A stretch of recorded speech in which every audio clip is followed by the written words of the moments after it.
자, 금일은 DSC 인베스트먼트 차트 분석 한번 해보도록 하겠습니다. 자, 최근에 강력한 상한가 흐름이 나왔습니다.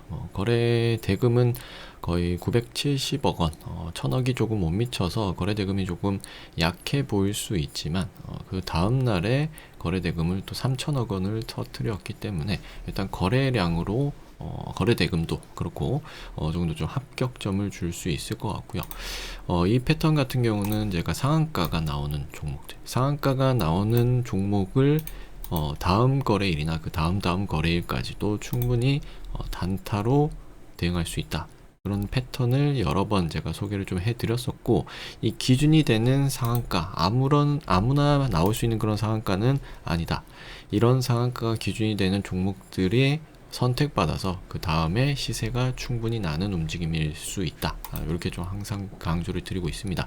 그래서 여러분들이 이제 착오를 하지 않으셔야 되는 것들이, 상한가라면 무조건 다음 거래일에 갭이 약하게 떴을 때는 충분히 공략 가능하다.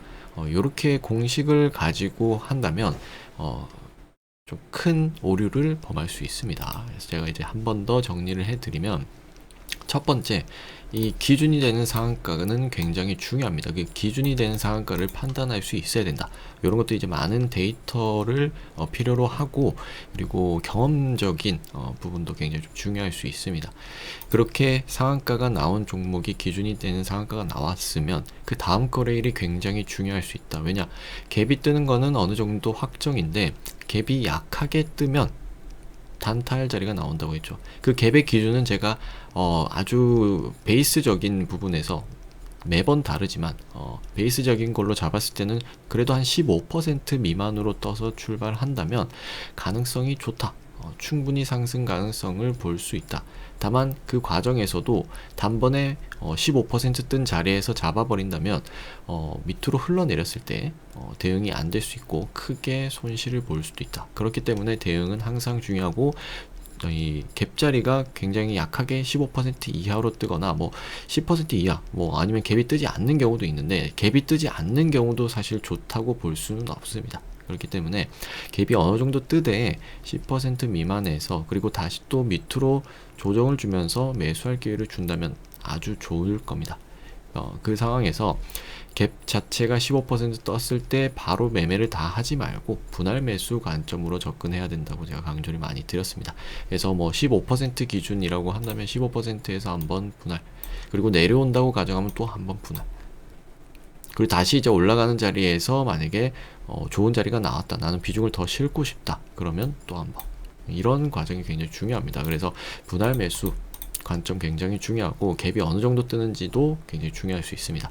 그러면 이제 이 DSC 인베스트먼트의 이 차트적인 부분을 적용을 한번 시켜본다면, 상한가 기준 나왔습니다. 제가 보는 관점에서도 굉장히 좋은 상한가가 나왔고요. 이 상한가는 이전의 고점을 넘어서는 상한가였습니다. 굉장히 중요한 흐름이 좀 될 수 있는 상한가였고, 이 기준을 만족했으니까 그 다음날의 기준을 챙겨보는 거죠. 다음날 기준은 어땠습니까? 갭이 10% 떠서 고가권을 한 14% 정도만 상승한 이후에 거의 1%대로 음봉 형태로 마무리가 됐다는 점이에요. 그러면 이 자리는 매수 타점이죠. 맞습니까? 매수 타점이라고 보셔야 될 것 같습니다. 여기서 갭자리를 처음에 들어갔던, 이 갭자리에서 들어갔던 분들은 한 4% 정도 수익권이지만 결국은 내려와 버렸기 때문에, 이런 분할 매수 관점을 접근하지 않는 분들은 손실이 상당히 많이 나 있을 것이다. 그래서 전략도 필요한 겁니다.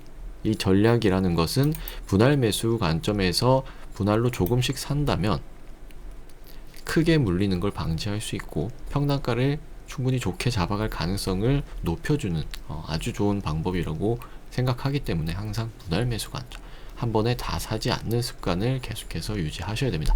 자, 그래서 일단은 이 종가 기준으로 봐서 캔들 음봉이 완성이 됐고, 제 기준에서는 거래 대금이 많이 터졌다고 하더라도 상한가를 간 다음 날에 그래도 적어도 한 20% 이상은 오르고 마무리가 되어야 된다. 그리고 이런 이 DSC 인베스트먼트 같은 경우는 굉장히 크게 움직이는 종목입니다. 이 종목의 특징이 있어요. 이런 종목들은 상한가도 연속으로 보낼 수 있고요. 점상이나 이런 것들도 충분히 가능한 종목임에도 불구하고 아주 얌전하게 마무리가 되었다. 그러면 아직 시세가 다 나지 않았다. 이렇게 좀 해석할 수가 있다는 거죠.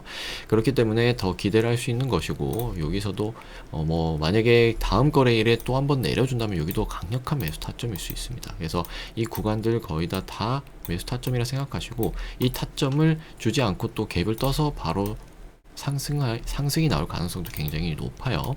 그래서 지금 이 DSC 인베스트먼트 같은 경우는 퓨리오사 AI 관련주로서 대장주로서 아마 움직일 가능성이 높습니다. 일단은 퓨리오사 AI가 상장이 된다고는 하지만 아직 상장에 대한 정확한 날짜가 나온 것도 없고 기대감으로 충분히 가야 되는 상황이고, 최근에 또 산업부에서 온 디바이스 AI 공동 개발에 5년간 1조 원을 지원한다는 그런 좋은 소식도 있었죠. 그만큼 AI에 관한 지원을 아낌없이 하겠다.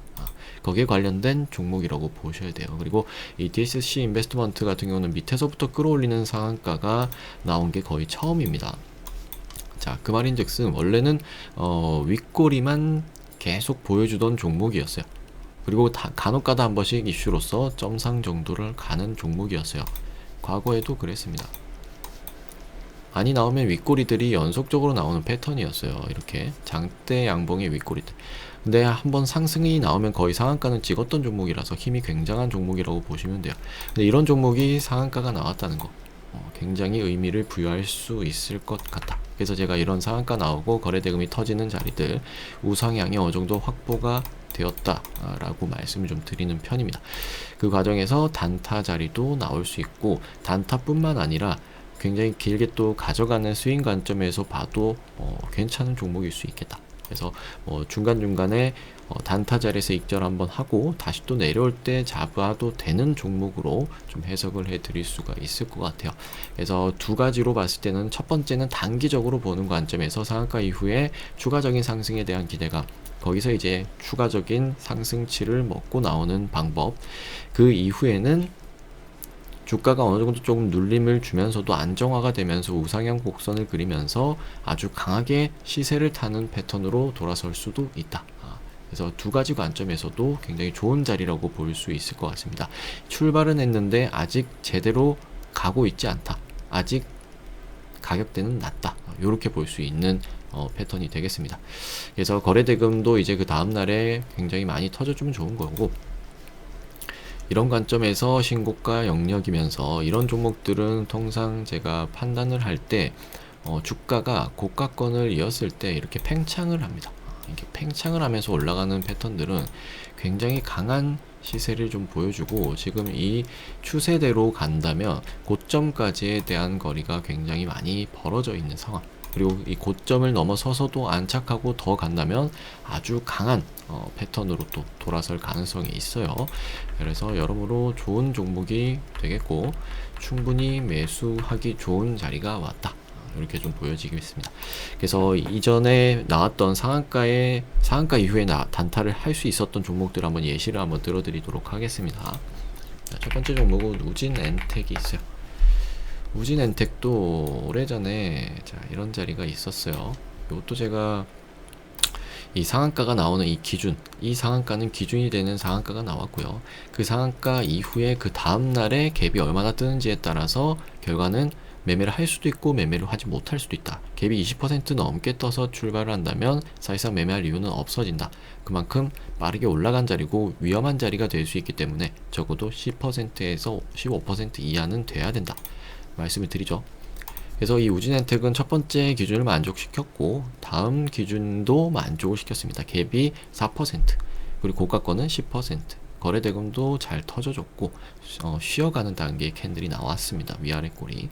그 이후에 이제 단타가 될 수 있는 자리, 이 구간에서는 어디든지 매수 타점인 거예요. 그리고 그 다음날에 강한 양봉 형태로 24%또 추가적인 거래대금을 터뜨려주면서 아주 좋은 모습. 그러니까 제가 여기서 말씀드리는 거는 우상향으로 갈 가능성이 있다, 단기적인 측면에서. 그래서 세 번째 연속 보여주면서 캔들을 한 5-6 캔들을 주면서 이 상한가 대비 이 매수가 대비 했을 때 아주 강한 파동을 보여줬습니다. 단기적으로죠. 40% 이상의 강한 파동을 보여주는 이런 자리가 나올 수 있다. 이게 이제 선행 사례가 되겠고, 또 어떤 종목이 있었습니까? 롯데에너지 머티리얼즈. 요것도 제가 요거는 아마 올려드렸을 겁니다. 올려드렸던 종목이고, 이때 첫 상한가가 나온 자리, 기준을 만족하는 상한가가 나왔다고 말씀을 좀 드렸고, 다음날에 갭이 약하게 떠서 출발을 한다면, 기준에 맞다면 충분히 단타 가능하다. 요때도 보시면 4%갭 떠서 15%까지. 그러면 4% 떠서 15%까지 먹는 단타 수익도 좋습니다. 그죠? 여기만 해도 사실 굉장히 10%가 넘는 상승 수치이기 때문에 좋단 말이죠. 다만 근데 여기서 20% 이상 상승을 보여주지 않고 마무리가 되었기 때문에 다음날에 추가적인 상승을 기대해 볼 수도 있었겠다. 그러니까 추가적으로 다시 거래대금 터뜨려주면서 23% 급등 좀 보여주죠. 그래서 이런 패턴들이 단기적으로 상한가가 기준이 나오는 패턴에서 단기적인 관점에서 눌림목을 잘 공략했을 때 큰 수익을 낼 수 있는 아주 강력한 패턴이 될 수 있다. 그리고 그 이전까지도 뭐 사례는 많았습니다. 뭐 한컴미드라는 종목도 예전에 보시면 이 기준이 되는 상한가가 있어요. 이런 상한가죠. 그리고 다음날 보시면 9% 떠서 출발해서 고가권은 13%.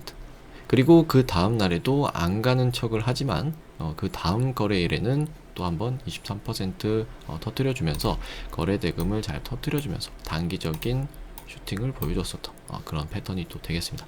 그리고 마지막 또 패턴은 이것도 매매를 했었던 종목입니다. 스맥의 첫 자리를 설명을 좀 드렸었고, 스맥이 이제 상한가 이후에 여기서 갭이 많이 뜨지 않은 상태고, 그리고 위아래 꼬리가 달리면서 12% 정도까지만 떠서 마무리가 되었기 때문에 추가적인 상승 여력이 있다. 근데 이제 페이크를 살짝 주고 간 케이스가 있었어요. 그래서 스맥에 이런 패턴도 존재한다. 마이너스 9%까지 또 밀었던 자리이기 때문에 여기는 또 눌러줄 때마다 매수 타점으로 보시면 된다. 그 결과 이제 주가는 어떻게 됐는지 이때도 보시면 추가적인 상승 보여줬고, 추세를 이어서 아주 강한 파동을 또 보여줬었죠. 스맥이라는 종목은 로봇주였기 때문에 아주 강하게 급등을 좀 보여줬었던 패턴입니다. 그래서 이런 구간에서 매수 타점으로 잡았을 때 충분히 강한 파동을 보여줄 수 있다. 78%. 물론 이렇게 짧게만 상승이 나오고 무너지는 경우도 있기 때문에 그런 부분에서는 여러분들이 각자 익절을 포지션을 유지하되 익절을 하고 다시 또 일부 물량을 남겨서 어디까지 가는지 체크하는 것도 좋은 전략이 될 수 있을 것 같습니다. 그래서 DSC 인베스트먼트가 지금 기준점에 들어왔고, 단기적인 타점에서도 나쁘지 않고 장기적인 관점에서도 괜찮아 보인다. 거기에 재료와 테마, 수급까지 나쁘지 않고 신고가 영역에 있기 때문에 굉장히 좋은 움직임을 가져갈 수 있겠다. 그래서 장기적인 관점에서의 이 패턴으로 선행 사례는 제가 강조를 드렸던 종목이 있었죠. 우주항공 쪽에서 이 종목만큼은 매매를 해야 된다라고 말씀을 드렸던 세트랙 아이가 있겠는데, 세트랙 아이도 마찬가지였습니다. 첫 기준이 되는 상한가가 있었고요. 항상 강한 파동이 나옵니다. 상한가 이후에 다음 날에는 15% 정도 뜨고 추가적인 상승은 많이는 없었죠. 그 이후에 주가를 제가 이 부분에서 한번 설명을 드리면서 밑으로 내렸을 때 잡으면 좋겠지만 밑으로 내려오지 않으면 여기서 잡아야 된다. 왜냐? 이런 종목들은 이미 우상향이 확정이 되었고 우주항공의 테마는 굉장히 강하게 움직여주고 있다. 대장주로서 움직여줄 가능성이 있다라고 말씀을 드렸던 종목이었어요. 그 결과 단기적인 타점에서도 당연히 강한 움직임을 보여주면서 강한 파동, 그리고 눌림자리 이후에 눌릴 때도 제가 이거는 잡으라고 말씀을 드렸습니다. 주가를 계속해서 띄우죠. 그러면 이 기준이 되는 상한가 대비했을 때 이 종목은 어느 정도 장기적인 부분에서 우상향 추세를 유지를 잘 했던 종목이고, 이 타점 대비 150%가 상승이 나왔죠. 그죠? 그래서 이렇게 장기적으로 끌고 갈 수 있는 패턴이 나오는 종목들은 또 이렇게 큰 파동을 또 먹을 수가 있다. 아직까지도 상승 추세는 유지가 될 것으로 보여지고 있고, 여기서 만약에 살짝 힘이 꺾인다 하더라도 밑으로 눌렀다가도 또 올라갈 만한 그런 이제 패턴이 되었어요. 다만 이제 너무 많이 올라간 자리, 제가 이제 추천을 할 당시는 10만원 미만, 9만원대 설명을 좀 드렸는데, 지금은 18만원, 조금만 더 올라가면 20만원대이기 때문에 심리적인 가격선이 있단 말이죠. 그래서 이런 종목은 일단은 놓쳤기 때문에 위에서 들어가기는 쉽지 않으니까 또 새로운 종목을 또 공략하는 게 좋아 보인다. 그래서 오늘은 이제 BSC 인베스트먼트, 이것도 나중에 한번 어떤 식으로 차트가 만들어졌고 흐름이 이어졌고 요렇던 부분들을 또 한번 정리를 해서 한번 강의를 해드리는 시간을 갖도록 하겠습니다.